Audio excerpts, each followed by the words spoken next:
बाकी स्टैटिक्स का assignment share करूंगा आज, ठीक है, जैसे टाइम मिलता है। और अभी मैं क्वेश्चन आपके साथ डिस्कस करने चल रहा हूं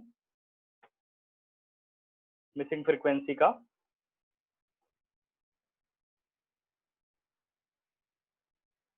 बस 2 मिनट लगेंगे।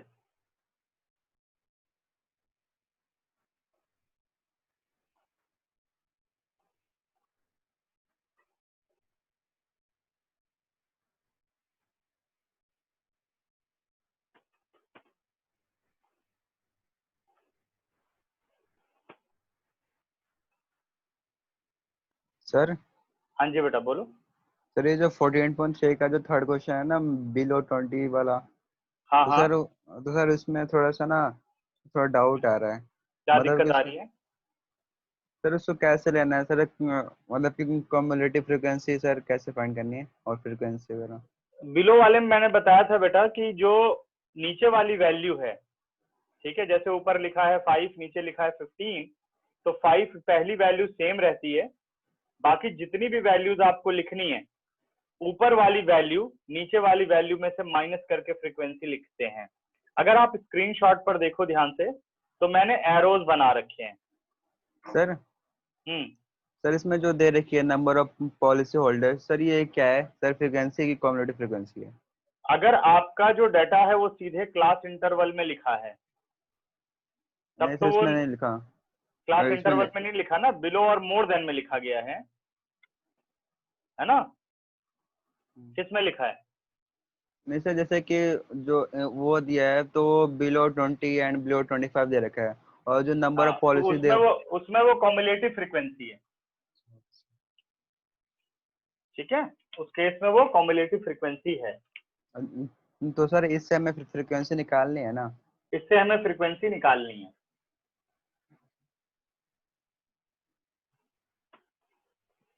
एक मिनट बच्चों, क्लास इंटरवल 0 to 20,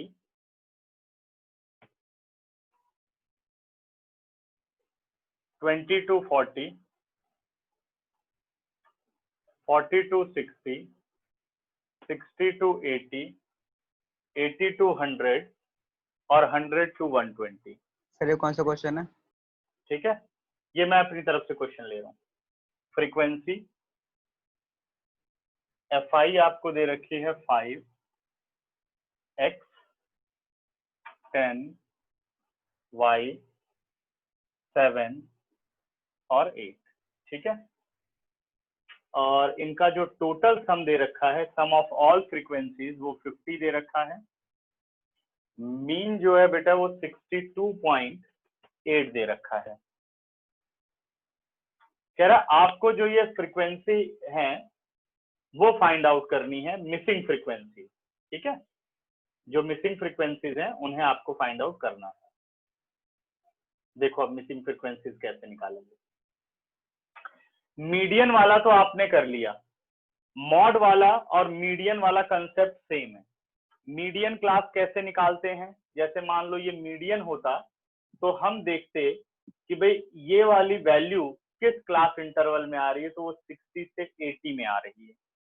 क्योंकि 60 से 80 में अगर ये वैल्यू आ रही है तो आपकी ये मीडियन क्लास हो जाती है। और अगर सपोज ये मॉड है बेटा और फिर आपको मॉडल क्लास निकालना है, तो मॉडल क्लास भी वही होगी। अगर ये वैल्यू जिस क्लास इंटरवल में आएगी वो उसकी मॉडल क्लास हो जाएगी, और फिर उसके अकॉर्डिंग वैल्यूज लेनी होगी। सपोज ये मॉडल क्लास है तो ये आपका F1, F0, F2, ठीक है ना। मीडियन और मॉड का वर्क जो है वो सेम है, वर्किंग।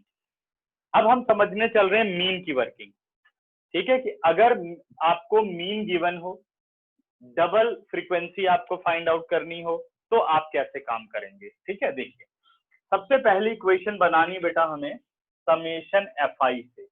तो समेशन FI से आप पहले ऐड कर लो, बिकॉज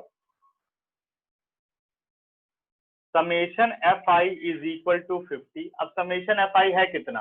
8, 7, 15, 15, 5, 20 और प्लस 10, 30।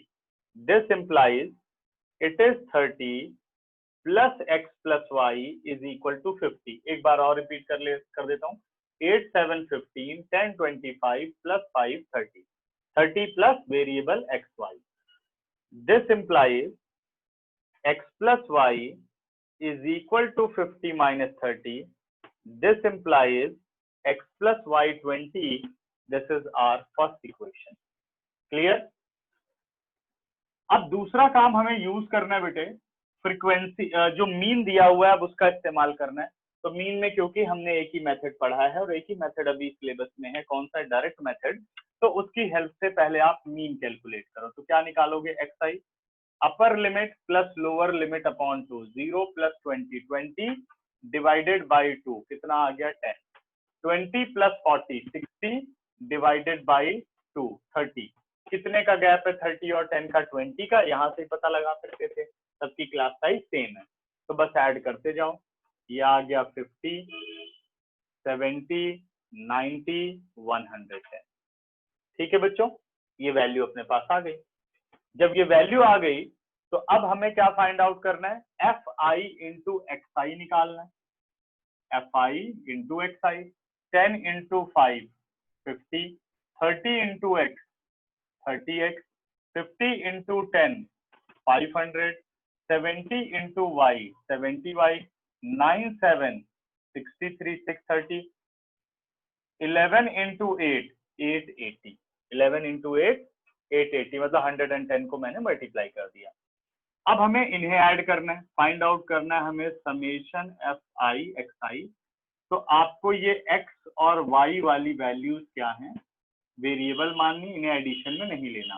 तो देखो 0 0 0, 8 3 11 0 यानी 1 और 5 कितना हो गया 6,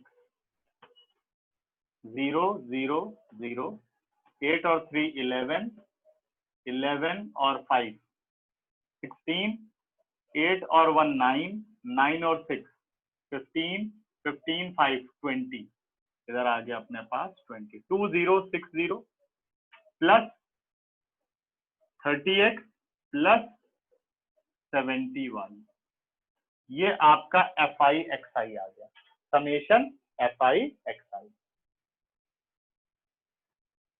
ठीक है, अब बात करते हैं बच्चों मीन की। मीन है summation fi xi upon summation fi। अब मीन की वैल्यू डाल दो, मीन है 62.8, समेशन fi xi है 2060 प्लस 30x प्लस 70y। अब समेशन fi, ये x और y प्लस वाला नहीं रखना, सीधे 50, तो ये हमने रख दिया 50। थोड़ी कैलकुलेशन और इजी कर लेते हैं, ऊपर से 10 कॉमन लेके नीचे के 10 को हटा देते हैं। 62.8, ये 206 रह गया, ये 3x हो गया, ये 7y और होल अपॉन 5। क्रॉस मल्टीप्लाई कर देते हैं बेटे, 5 8 40, 5 2 10 और 4 14, 5 6 30 और 1 31, और decimal after 1 digit 206 plus 3x plus 7y। 206 को ले आओ लेफ्ट साइड पर, 3x plus 7y, 314 minus 206, 3x plus 7y, 14 out of 6 8, 0 out of 0 0, 3 out of 2 1, 108। ये आपके पास आ गई इक्वेशन नंबर 2। ठीक है, अब दोनों को सॉल्व करना है बेटा, x और y निकालना है। तो by solving first and second,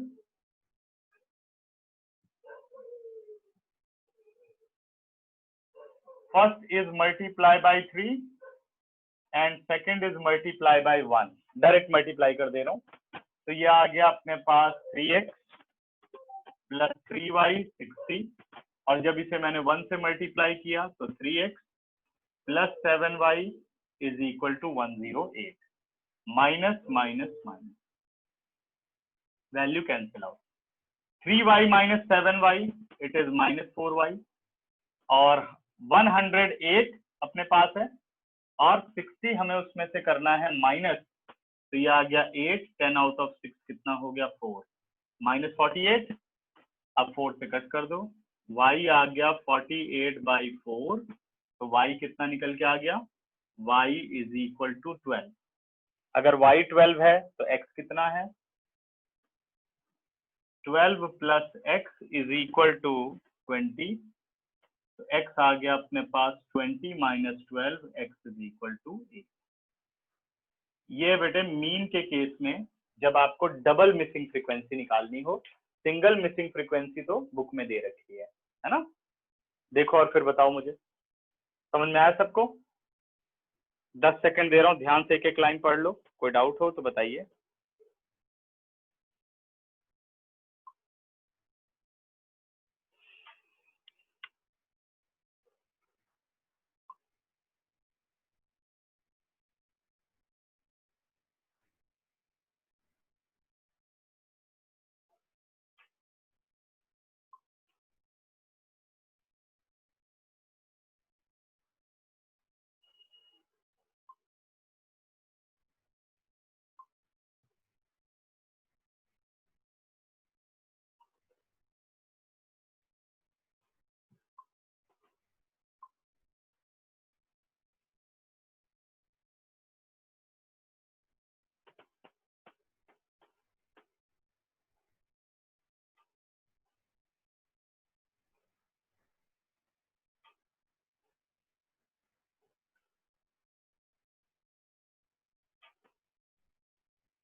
देख लिया बच्चों?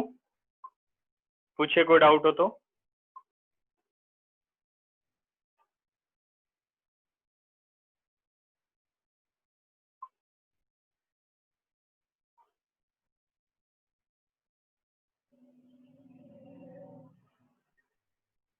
कोई डाउट नहीं, रेज कर दूं? सर एक बार फिर से समझा दो। ठीक है, क्या दिक्कत हुई बेटा? कैलकुलेशन ही तो करनी है, ध्यान से देखो क्या करना है इसके अंदर। अगर कोई स्टेप स्पेसिफिक हो तो बताओ, बाकी तो कैलकुलेशन ही है। सबसे पहला काम क्या है, समेशन एफ आई आपको कितना दे रखा है, 50 ले लिया। अब समेशन एफ आई को अगर मिसिंग फ्रीक्वेंसी के अकॉर्डिंग निकालना तो क्या करोगे, ये दोनों वेरिएबल तो प्लस में आएंगे नहीं, तो पहले नंबर को प्लस कर लो। 8 7 15 10 25 और 5 कितना हुआ, 30 और x प्लस वाई, ये अब सम बना। किसके बराबर है ये जो आपका टोटल है 50 के बराबर। तो यानी x प्लस वाई हमें पता नहीं है, बट उनका टोटल 20 है, ये अपने पास आ गया। फिर दूसरी चीज अपने पास आ गई कि भाई अब मीन का यूज करो। मीन क्या होता है, summation F I x I upon summation F I. तो मीन में पहले आपको एफ आई एक्स आई निकालना होगा। तो एफ आई एक्स आई का मतलब सबसे पहले एक्स आई चाहिए। एक्स आई क्या होता है, upper limit plus lower limit upon 2, 0 plus 20/2 10, 30 यानी 20 का गैप है, आप 20 ऐड करते गए। ठीक है, या तो हर एक को आप प्लस करके 2 से डिवाइड कर लो, आपकी मर्जी है, बट ये कैलकुलेशन अगर इस मेथड से करते हैं तो इजी रहेगा। ठीक है, इसके बाद फिर आपने निकाला एफ आई इंटू एक्स आई। अब इसमें ये दो तो वेरिएबल है 70y और 30x, इनको बाहर कर दो, बाकी सबको प्लस कर दो, और उसके साथ फिर ये वेरिएबल वाले भी प्लस हो गए। ये आपका समेशन एफ आई एक्स आई आ गया। मीन क्या कहते हैं, समेशन एफ आई एक्स आई ये रख दिया अपॉन समेशन एफ आई ये रख दिया। ऊपर से 10 कॉमन, नीचे के 50 के 10 को कट कर दिया, फिर क्रॉस मल्टीप्लाई किया, दूसरी इक्वेशन बन गई। अब ये दो लीनियर इक्वेशन इनटू वेरिएबल है, एलिमिनेशन मेथड से सॉल्व कर दो, एक्स पर वाई आ गया। समझ गए या नहीं? सर यस सात्विक। सर मैं हाँ अमन। हाँ अमन बोलो। सर यहाँ पर जो अभी अभी आपने लिखा है बाय सॉल्विंग 1 and 2, हाँ, तो सर आपने मल्टीप्लाई क्यों किया 1 into 3 अरे 2 into 1? एलिमिनेशन मेथड नहीं लगाओगे, इक्वेट नहीं करोगे। अगर एक्स का कोफिशिएंट 3 है तो इसका कोफिशिएंट 3 नहीं होना चाहिए। Linear equation into variable. Okay sir. हाँ जी सात्विक। सर ये ऐसे उन्होंने हमें समेशन एफ आई दिया था, समेशन एफ आई एक्स आई भी दे सकते हैं क्वेश्चन में?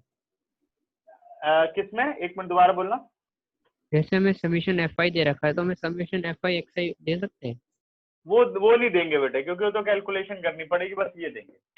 अब मीन वाले में भी देखो तो आपको समेशन एफ आई गिवन है अगर मिसिंग फ्रीक्वेंसी है तो, क्योंकि ये तो फिर प्रोसेस है ना, इसको दे देंगे तो फिर क्वेश्चन ही कुछ नहीं रह जाएगा, है ना।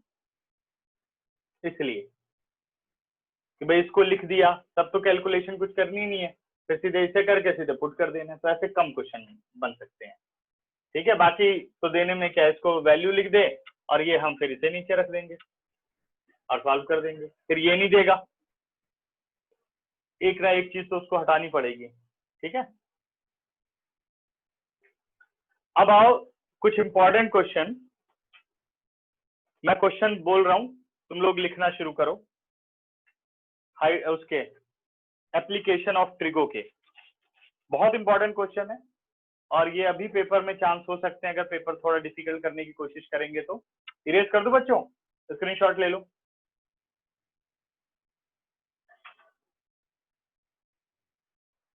और आप लोगों को जो क्वेश्चन है, बहुत सारे क्वेश्चन मैं असाइनमेंट में जो दूंगा, तो असाइनमेंट तो बना हुआ है कि भाई उसमें कुछ प्रूविंग वाले डिफिकल्ट क्वेश्चन भी दिए हैं, बट प्रूविंग वाले क्वेश्चन एग्जाम में आएंगे नहीं। मतलब जो एंगल आएंगे वो 30 डिग्री, 45 डिग्री और 60 डिग्री के आएंगे। एंगल ऐसे अल्फा बीटा गामा नहीं आएंगे, जबकि मैंने क्वेश्चन कुछ दे रखे हैं अल्फा बीटा गामा वाले भी। वो उनका ऑब्जेक्टिव क्या है कि आपको फिगर आ जाए, उसके बदले वो एंगल दे देगा, तो वर्किंग रूल तो सेम ही रहेगा। ठीक है, तो अब मैं एक क्वेश्चन बोलता हूँ जो कि बहुत ही कॉमन क्वेश्चन है स्कूल के एग्जाम में। लिखो सारे, the angle of elevation of a cloud, the angle of elevation of a cloud. या एक काम करता हूं, मैं इस पिक्चर को ग्रुप में शेयर करता हूं, ठीक है ना, तुम लोग वहां से पढ़ो, नहीं तो ऐसे तो पढ़ते ही रह जाएंगे।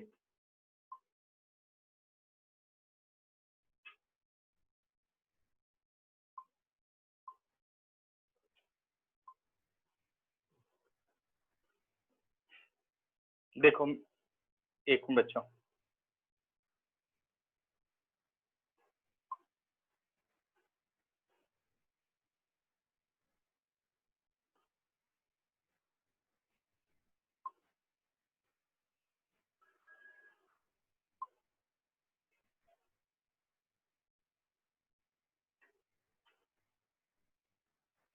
फिर अभी तक नहीं आया।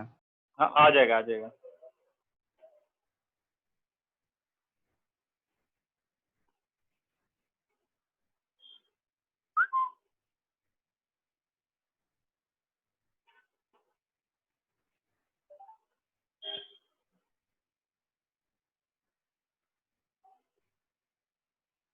मेरे फोन में बहुत ज्यादा वो हो गया ना डाटा, क्या कहते हैं इसका, पेपर वेपर का बहुत ज्यादा हो गया, तो बड़ा मुश्किल हो रहा है, तो बहुत थोड़ा स्लो हो गया है, तो एक दिन खाली करना है मुझे बैठ करके। देखो आया,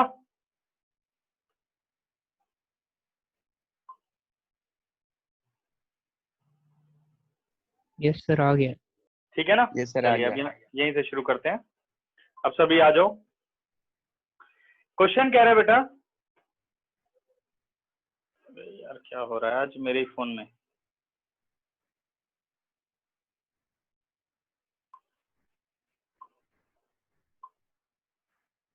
देखो, the angle of elevation of a cloud from a point 60 meter above the surface of the water, ठीक है, 60 meter above the surface of the water is 30 degree and angle of depression of its shadow in the water of lake is 60 degree. Find the height of the cloud from the surface of water. ठीक है, अब question को समझिए। Find the height of the cloud from the surface of the water. तो question ये कह रहा है, क्वेश्चन नंबर 1, हेडिंग डाल लेना, एप्लीकेशन ऑफ ट्रिग्नोमेट्री। ये सपोज अपने पास सरफेस ऑफ वाटर है, सरफेस ऑफ वाटर है, और यहां मैं वाटर बना देता हूं थोड़ा समझने के लिए, आप भी एग्जाम में बना सकते हैं, एग्जामिनर खुश हो जाएगा कि भाई बहुत दिल लगाकर बच्चा पेपर करता है। ठीक, तो ये हमने बना दिया। 60 metre above the water level, observation point है 60 metre above the water level, वहां से वो किसी क्लाउड को देखता है। ठीक है, बाकी ये बनाने की जरूरत नहीं, वैसे मैंने बना दिया। ठीक है, मैथ्स में कभी कभी ड्राइंग करने को मिलती है तो इसलिए कर लेना चाहिए, शौक पूरा हो जाता है। ये हो गया अपने पास, क्लाउड की पोजीशन ले लेते हैं यहाँ पर। तो ये वो इस क्लाउड को देख रहे हैं। ठीक है, अब क्लाउड की हाइट हम सरफेस से यहां ले लेते हैं। ये अपना ऑब्जर्वेशन पॉइंट हो गया। यहां से क्या निकल रही है, लाइन ऑफ साइट। तो इसी पॉइंट से आप हॉरिजॉन्टल के पैरेलल एक लाइन बनाएंगे, बना दिया। ठीक है, कितने डिग्री का एंगल ऑफ एलिवेशन उसको मिल रहा है, 30 डिग्री का। सही है बेटा, 30 डिग्री का एंगल ऑफ एलिवेशन उसे मिल रहा है। The angle of elevation of cloud from 60 meter above the surface of the water of a lake is 30 degree and angle of depression of its shadow in the water of the lake is 60 degree। कह रहा जब हम इसकी shadow को देखते हैं, ठीक है, इस तरीके से एक मैं बना देता हूं पॉइंट, याद रखना है, ये क्लाउड की शैडो है, यहां पर हम आ गए, ये अब नीचे तक ले आओ। कह रहा जब हम इसी सेम पॉइंट से इसकी शैडो को देखते हैं तो एंगल ऑफ डिप्रेशन बनता है वो 60 डिग्री का बनता है। एंगल ऑफ डिप्रेशन कितने का बनता है, 60 डिग्री का बनता है। कह रहा find the height of the cloud. अब एक बार फिर खुद क्वेश्चन पढ़ो और देखो मैंने फिगर ठीक बनाई है कि नहीं, फटाफट। The angle of elevation from the 60 meter above the lake of a cloud is 30 degree and angle of depression of it from the same point is 60 degree. Find the height of the cloud from the surface of the lake. ठीक है, समझ गए?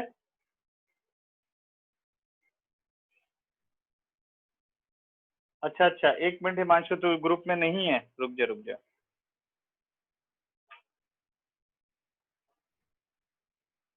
आज तो तूने join किया, रुक, अब चेक कर, मिल गया शायद। ठीक है, क्लियर बच्चों, फिगर समझ में आ गई। अब मुझे क्लाउड की हाइट चाहिए। देखो ये है अपने पास सरफेस ऑफ द लेक, थोड़ा इसको मैं और बड़ा कर देता हूँ। सरफेस ऑफ द लेक ये आ गई अपने पास, ये मैंने ले लिया हाइट ऑफ द क्लाउड। अब इस क्वेश्चन में खास बात क्या है उस पर ध्यान देना। ये आपके पास जो वाटर की सरफेस है, मतलब ये lake is working as a mirror, तभी उसकी ये इमेज बन रही है। इमेज बोले या शैडो बोले, बात एक ही है, तो तभी ये इसकी इमेज बन रही है। सही है, और ये याद रखो कि जो प्लेन मिरर होता है, ऑब्जेक्ट जितना उससे दूर होता है उसकी इमेज भी उतनी ही दूर बनती है। ये सभी मेरे ख्याल से साइंस में पढ़ चुके हो गए। अगर ये एच है तो सरफेस के बाद भी क्लाउड के शैडो तक जो है वो एच ही रहेगा। यहां मैं पॉइंट ले लेता हूं ए, बी, सी, डी और ये ई। अब आप ध्यान दो, तो अगर आपके पास ये एफ पॉइंट ले लेता हूं, जितना ई एफ है उतना ही बी सी होगा क्योंकि रेक्टेंगल है। तो ये अपने पास आ गया 60 मीटर। बी सी कितना आ गया बच्चों, 60 मीटर। क्लियर है बात, ऐसे कर सकते हैं, 60 मीटर आ गया बीसी। हम ट्राइंगल कौन सी यूज कर पाएंगे, हम ट्राइंगल वो यूज कर पाएंगे जिसमें अपने पास एंगल्स हो, एंगल ऑफ एलिवेशन या एंगल ऑफ डिप्रेशन, और जहां पर 90 डिग्री बनता हो। तो यानी एक ट्राइंगल तो मैं यूज कर पाऊंगा ए बी ई, और दूसरी ट्राइंगल मैं यूज कर पाऊंगा डी बी ई। ये दो ट्राइंगल का मैं इस्तेमाल कर सकता हूं, है ना। ठीक है, तो बढ़ते आगे। इनका कोई रोल नहीं है, ई एफ और ये ट्राइंगल सी पॉइंट और ये ट्राइंगल कुछ नहीं है, मीनिंगलेस है। हमें फाइंड आउट करना है बच्चों एच। तो मैं आता हूं इन ट्राइंगल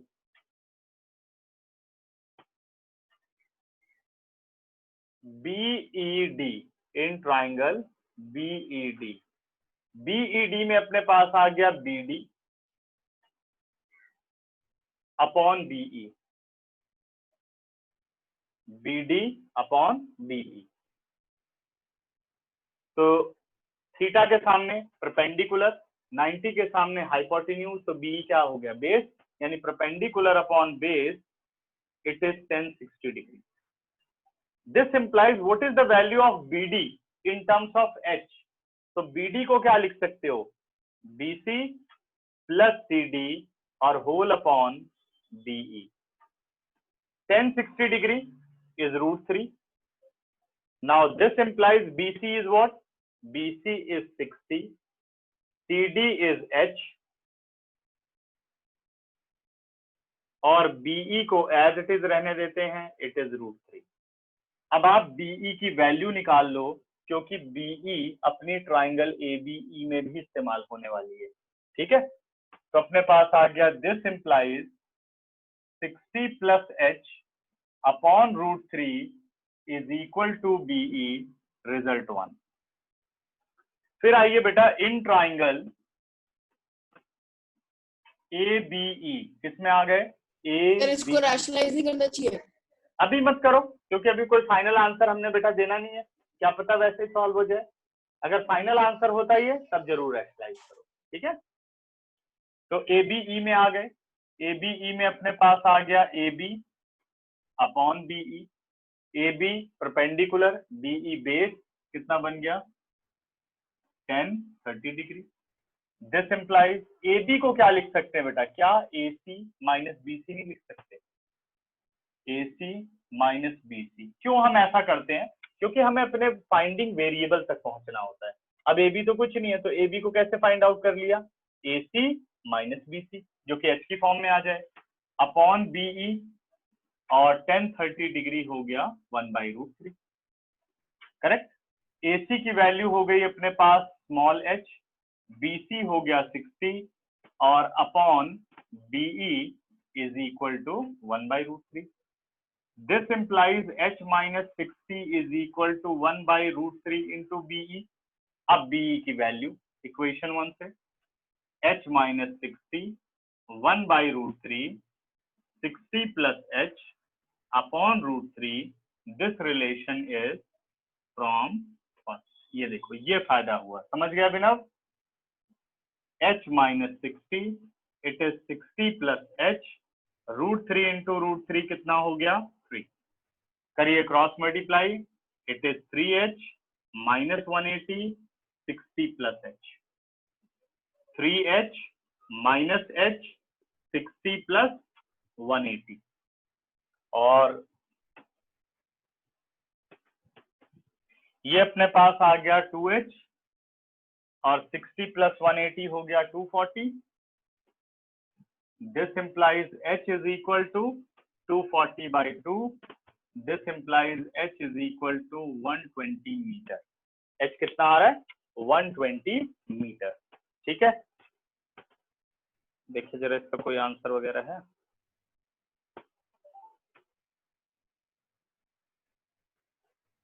आंसर नहीं दिया हुआ, ठीक है, करेक्ट। अच्छा एक चीज और इसमें पूछा जा सकता है जो क्वेश्चन में नहीं given, find the distance of the cloud from the observation point, find the distance of the cloud from the observation point. Question also find distance of cloud from observation point. Observation point से आपको cloud का distance बताना है, तो observation point क्या है यहाँ पर, E से A, यानी AE की लेंथ आपको बतानी है, समझ गए।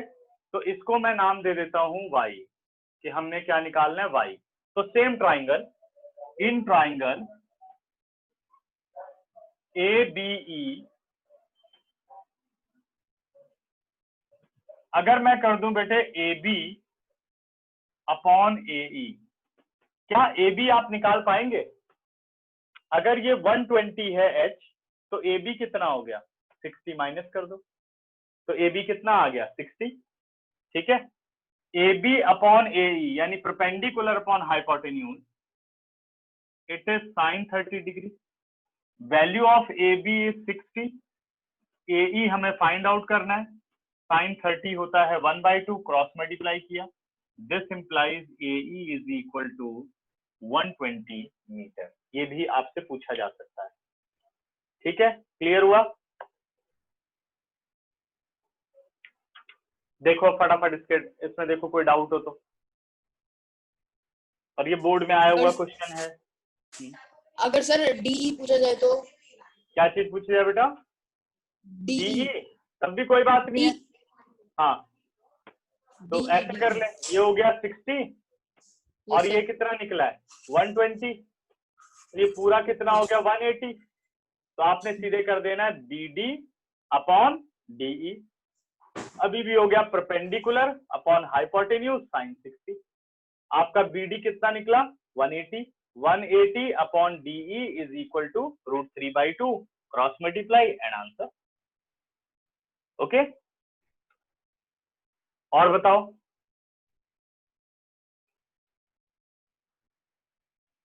क्लियर या डाउट किसी को?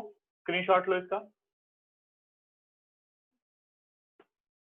सबको वॉइस और बोर्ड क्लियर है? कोई डाउट तो नहीं किसी को? कुछ गड़बड़ तो नहीं हो रही है?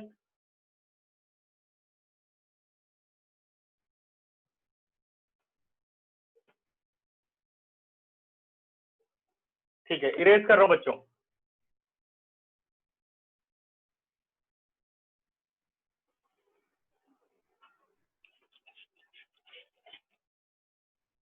इसमें बस फिगर ध्यान से आपको बनानी आ गई तो क्वेश्चन कुछ नहीं होता, जो मर्जी पूछो वो निकाल सकते हो। बस हमें क्या चाहिए होती है, एक साइड और एक एंगल। ठीक है,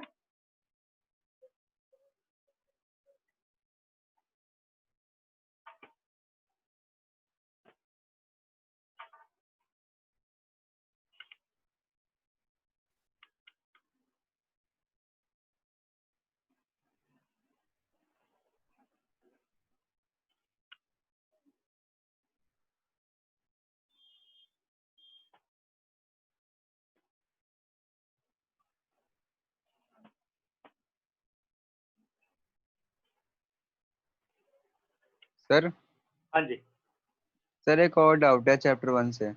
बोलो। सर क्वेश्चन बोलूं? क्वेश्चन सर आप मुझे भेज दो। ओके सर, भेज दो फोटो। ठीक है,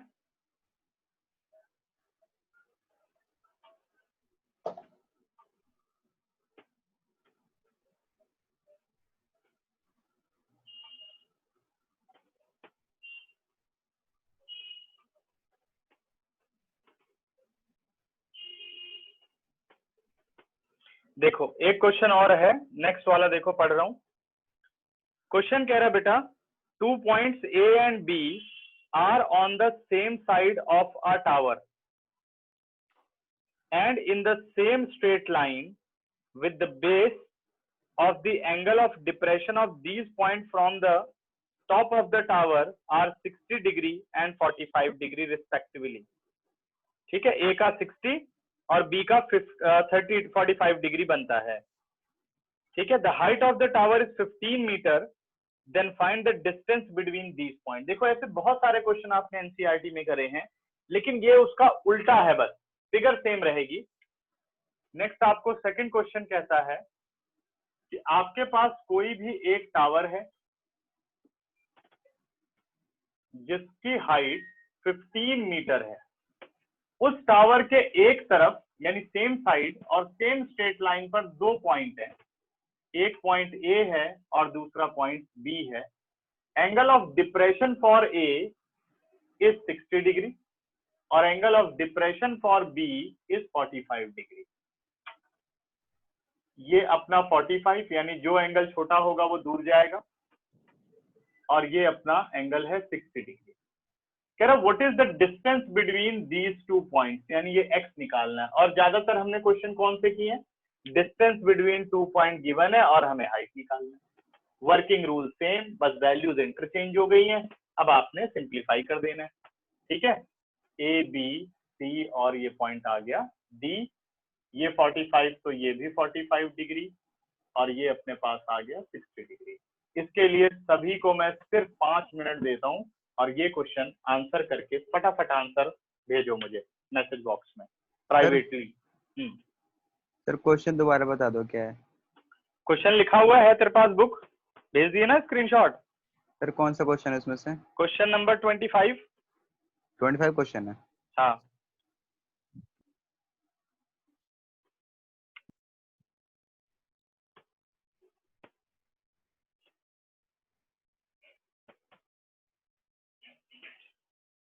ट्वेंटी 26 घर पे खुद करोगे, 27 फिर मैं तुम लोगों को समझाऊंगा।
ठीक है Shastri, Shastri good.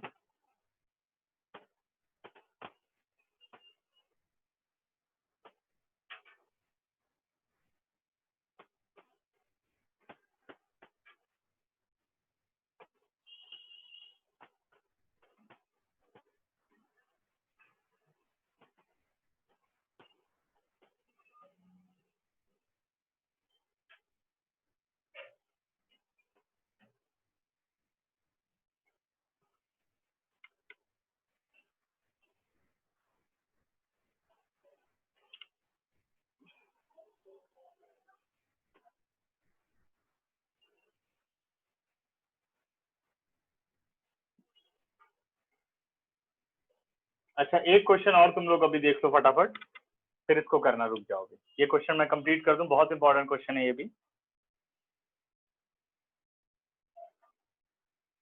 Question number 27, यानी इसका मैं ले रहा हूँ क्वेश्चन नंबर 3। ये याद रखना तुम लोग, मैं 1 2 3 लिख रहा हूँ, बाकी इसके नंबर देख लेना। कह रहा a bird is sitting on the top, सभी लिखना बंद कर दो एकदम। A bird is sitting on the top of 80 metre high tree from a point on the ground. The angle of elevation of the bird is 45 degree. The bird flies away horizontally in such a way that it remained at a constant height from the ground. After 2 seconds, the angle of elevation of the bird from same point is 30 degree. Find the speed of flying of the bird. ठीक है, ये same question है। ठीक है बेटा, ठीक है भूमिका, ये सेम क्वेश्चन है जो आपने बलून वाला क्वेश्चन पढ़ा है एनसीईआरटी में, बट थोड़ी लैंग्वेज इसको चेंज कर दी गई। तिशिका रॉन्ग आंसर है। अभी देखते हैं, अभी सभी आंसर लिखना बंद करो और यहाँ ध्यान दो। कह रहा है एक बर्ड है जो 80 मीटर की हाइट पर बैठी है, ठीक है, 80 मीटर की हाइट पर जमीन से, वो यहाँ पर एक बर्ड है, करेक्ट। अब क्वेश्चन ये कहता है कि जब आप इसको ग्राउंड के किसी एक पॉइंट से देखते हो the angle of elevation 80 meter high from a point on the ground, the angle of elevation of the bird is 45 degree. मान लो ग्राउंड पे कोई एक पॉइंट P है, यहां से आप बर्ड को देखते हो जो कि 80 मीटर की हाइट पर है, तो जो एंगल ऑफ एलिवेशन बनता है वो 45 डिग्री का बनता है। उसके बाद जो बर्ड है वो हॉरिजॉन्टली फ्लाई करती है, तो इसमें भी लिखा भी है कि हॉरिजॉन्टली फ्लाई का मतलब है एट अ कांस्टेंट हाइट। कह रहा 2 सेकंड की फ्लाइट के बाद फिर से बर्ड की पोजीशन को ऑब्जर्व किया जाता है सेम पॉइंट से, तो हमें एंगल ऑफ एलिवेशन मिलता है 30 डिग्री का। दिख रहा है ना सबको? अब ये कह रहा है बताओ उस बर्ड की स्पीड क्या है, उस बर्ड की स्पीड क्या है, यानी बर्ड का टाइम तो है, बर्ड ने कितना डिस्टेंस कवर किया वो मिल जाए, तो स्पीड क्या होती है? Distance upon time. ठीक है, तो देखिए question P Q R S T। अब हमें ये देखना होगा कि अगर ये 80 मीटर है तो ये भी 80 मीटर, जितना QS है बेटा उतना ही RT है, यानी हमें QS को फाइंड आउट करना है। इन शॉर्ट समझ गए? अब कौन कौन सी ट्राइंगल आप यूज कर सकते हो? 90 डिग्री और एंगल आ जाए, यानी PQR एक तो होना चाहिए, दूसरा PST होना चाहिए। ठीक है, तो हम आ जाते हैं इन ट्राइंगल PQR। PQR की बात करें तो ये हो गया PQ, हमें फोकस तो यहाँ करना है बेस पर, क्योंकि तभी QS निकलेगा। तो RQ अपॉन PQ, यानी परपेंडिकुलर अपॉन बेस, ये बन गया 1045 डिग्री। ठीक है, this implies RQ is 80, PQ as it is 1045 1, और जब हमने मल्टीप्लाई किया तो PQ की वैल्यू कितनी आ गई? PQ is 80 metre. ठीक है, अब आ जाते हैं नेक्स्ट में, इन ट्राइंगल TPS। अगर हम TPS की बात करें तो TPS में कितना आ जाएगा अपने पास? TS upon PS, TS upon PS। तो TS कितना हो गया? TS इज परपेंडिकुलर और PS is base, it is 1030 degree. ठीक है, तो TS की वैल्यू हो गई 80, PS को एज इट इज रहने दो 1030 1/√3, क्रॉस मल्टीप्लाई, ये बन गया 80√3 इज इक्वल टू PS। अब PS को क्या लिख सकते हो? PS को लिख सकता हूं PQ plus QS, PQ plus QS। PQ की वैल्यू बेटा निकाल चुके हो, 80√3 is equal to 80 plus QS, तो QS हो गया 80√3 माइनस 80, 80 कॉमन, √3 माइनस 1 मीटर। अब निकालो speed of the bird. Bird की स्पीड क्या होगी? डिस्टेंस यानी 80 √3 माइनस 1 अपॉन टाइम 2, यानी आ गया 40 √3 माइनस 1 मीटर पर सेकेंड। तो पहले अब देख लेते हैं यहाँ पर। ठीक है अभिनव, करेक्ट आंसर।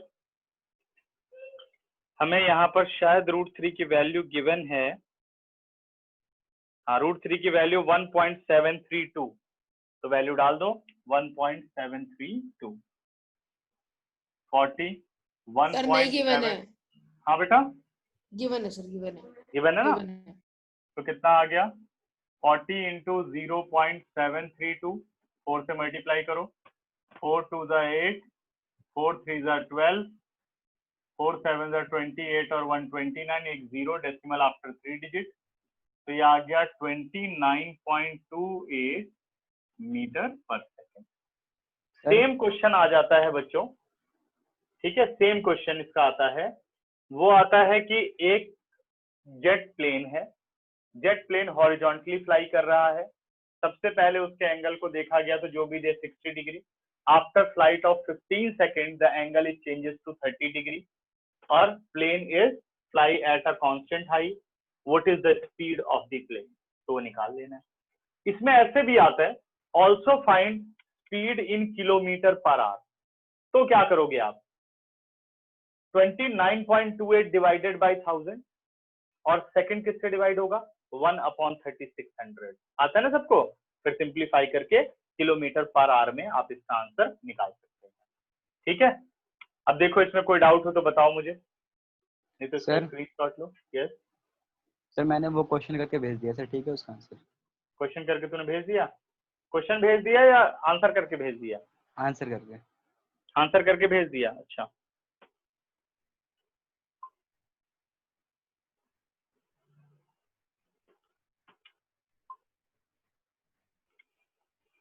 (5√3) इसका ठीक है, दोबारा चेक कर। कहीं को तारा 5 - 3√3 आ रहा है। 5 - 3√3। हाँ 5 - 3√3 तो चेक करनी पड़ेगी गलती। क्वेश्चन नंबर 36 भी बेटे ऐसे ही करना है जो आपने पूछा हुआ है। 5 - 3/7√3 वही p/q लेना है, सब कुछ आपको शिफ्ट कर देना है, बस √3 को एक तरफ रखना है। ठीक है ना, करेक्ट कर लोगे? अब बढ़ते हैं आगे।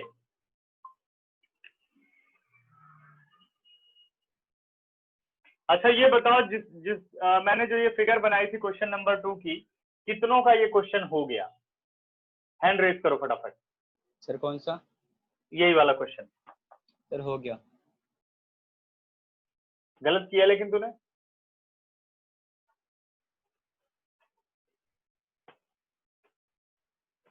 चलो मैं इसे शॉर्टकट में कर देता हूं, तुम लोग समझ जाओगे। तब देख लो अपना सोल्यूशन, मैं भी आंसर वेरीफाई कर लूं। ट्राइंगल DCA की बात करते हैं। DCA में हो गया अपने पास CD upon AC which is 1060, है ना। CD हो गया 15, AC एज इट इज 1060 हो गया √3, तो AC आ गया 15/√3। ऐसे रहने देता हूं, बाद में देखेंगे रैशनलाइज।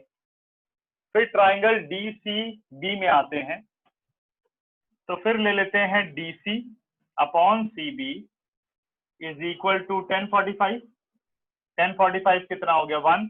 DC को क्या लिख सकते हो, DC तो 15, CB को लिख सकते हो AC प्लस X, 1045 होता है 1, cross multiply 15 is equal to AC plus X। अब AC की वैल्यू डाल दो, 15 is equal to 15/√3 plus X। अब यहाँ रैशनलाइज कर लो, 15 is equal to 5√3 plus X। ठीक है, आंसर जिसने निकाला ये 15 - 5√3, फिर 5 को ले लो कॉमन, 3 - √3, खत्म। ये आंसर है इसका। ठीक है, क्लियर बच्चों? अब चलो एक और क्वेश्चन करते हैं, इसका स्क्रीनशॉट लो। सर हाँ जी सर, ये जो आपने लास्ट स्टेप किया है x = 15 - 5√3, सर डायरेक्ट माइनस नहीं कर सकते? ये माइनस नहीं कर सकते ना, 15√3 क्वांटिटी अलग एल्जेब्रिक हो गई समझ लो एक तरीके से, क्योंकि 5 के साथ √3 है, लाइक क्वांटिटी नहीं है। ठीक है,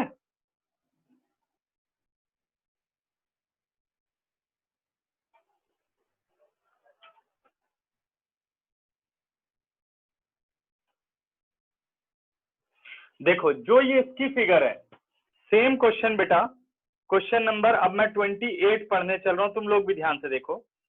from a point on the ground, sorry question number 20 हम बात कर रहे हैं शायद 27, 28, 29 की।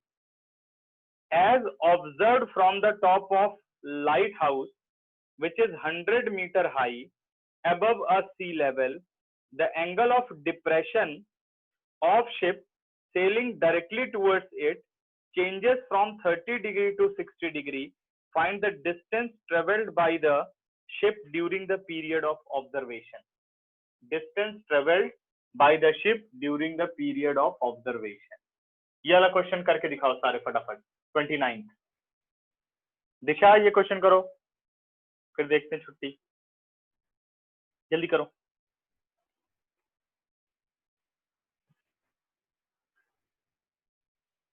बच्चे अगर क्लास हो तो आप छोड़ सकते हो, ठीक है, घर से मेरे को करके क्वेश्चन भेज देना। बाकी सभी करो।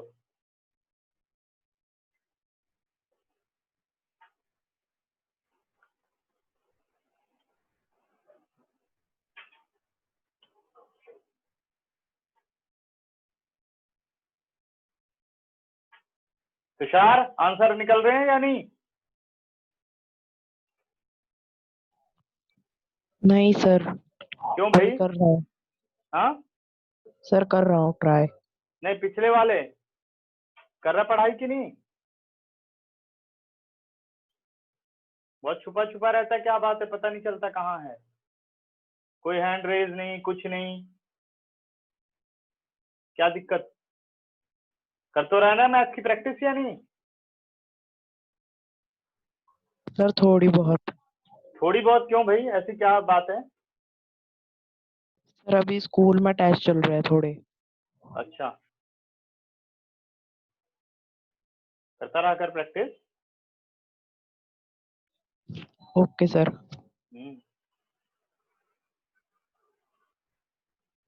इतना उदास मन नहीं, थोड़ा मन को चंचल बना।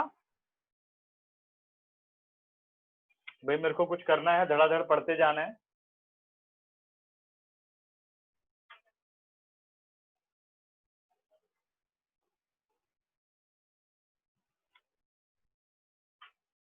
हाँ जी, इतने लोगों की तो क्लास नहीं थी जितने लोग चले गए अभी। अगली क्लास में मिलते हैं इनसे।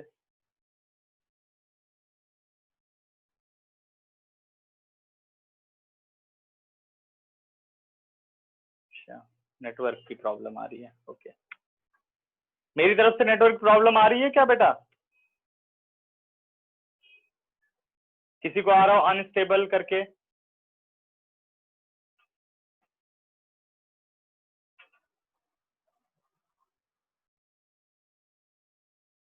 जैसे मेरा अनस्टेबल है मुझे बताना, मैं तुरंत अपने दूसरे पे स्विच करूंगा, ठीक है ना?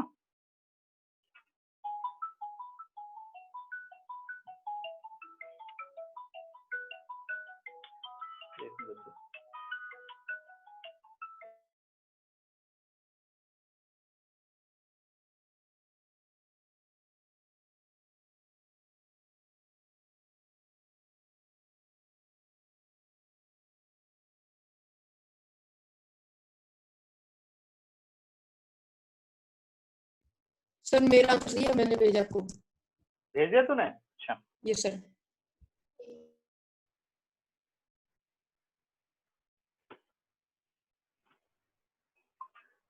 बेटा जो अभी मैंने दिया था अभिनव, उसका भेजा है? Yes sir. रिसीव नहीं हुआ मुझे, रुक जाओ।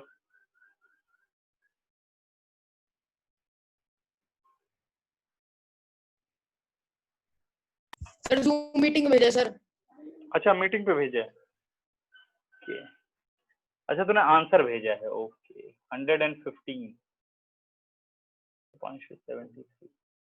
ये दो अलग अलग कैसे आंसर आ रहे हैं? एक दो और आंसर आने दे, क्योंकि मेरी इसमें आंसर शीट नहीं है ना, तब मैच करें।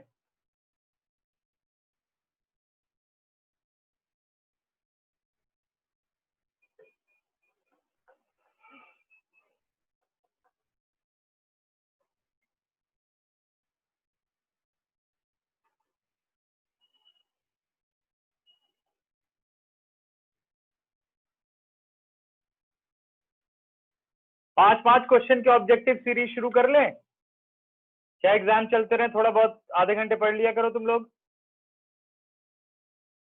हाँ जी बच्चों, प्रीवियस चैप्टर रिवाइज होते रहेंगे अगर बहुत डिफिकल्ट पेपर ना आ रहे हो तो।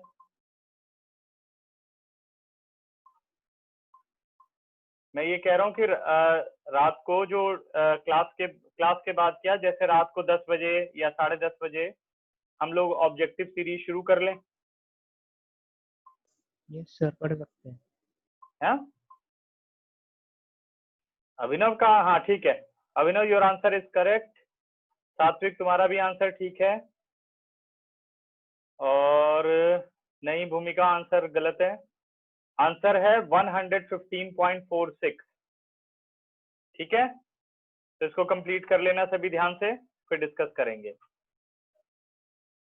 है ना। जो मैं कह रहा हूँ कि 5-5 क्वेश्चन की हम लोग ऑब्जेक्टिव सीरीज शुरू कर लेते हैं, पिछले जो चैप्टर्स हैं, जो कि पीछे का सारा रिपीट होता रहे। अगर ज्यादा मुश्किल पेपर ना आ रहे हो तो रोज वो टेस्ट दे लो तुम लोग,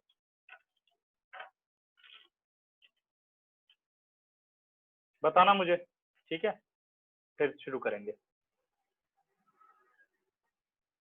नहीं, जैसे अब रात को तो पढ़ते ही होगे तुम लोग, पेपर चल रहे हैं तो 10, 11, 12 बजे तक, उसमें 15 मिनट निकाल के मैथ्स की प्रैक्टिस कर लो, क्वेश्चन करके भेज दो।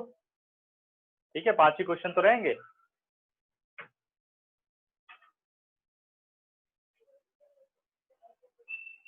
अच्छा एग्जाम, ठीक है। नहीं, अब ये लेट सबेर का फिर कुछ नहीं है बेटा, जब आपको 10 बजे मिलेगा तो आपको करना ही है, ये मत सोचो, क्योंकि मैं भी तो क्लास कंप्लीट करके तब आपको भेज पाऊंगा ना। ठीक है, देखता हूँ, बताता हूँ। चलो, वैसे तो 10 के बाद कहा था, बट मैं सोच रहा हूँ जल्दी कर ले हम लोग, रिवीजन होती रहे कुछ। ठीक है बच्चों, क्लास लीव कर रहा हूँ मैं, इसका स्क्रीनशॉट लेना है ले लो। अब अगली क्लास में कुछ और क्वेश्चन मैं ट्रिगो के लूंगा, स्पेशल क्वेश्चन, वो हम डिस्कस करेंगे, और इसके भी कुछ क्वेश्चन और डिस्कस करेंगे। ठीक है, जो जैसे एग्जाम सबके आने वाले हैं तो कुछ इस तरह के क्वेश्चन है जो पूछ लिए जाते हैं। ठीक है, चलो बाय बाय बच्चों।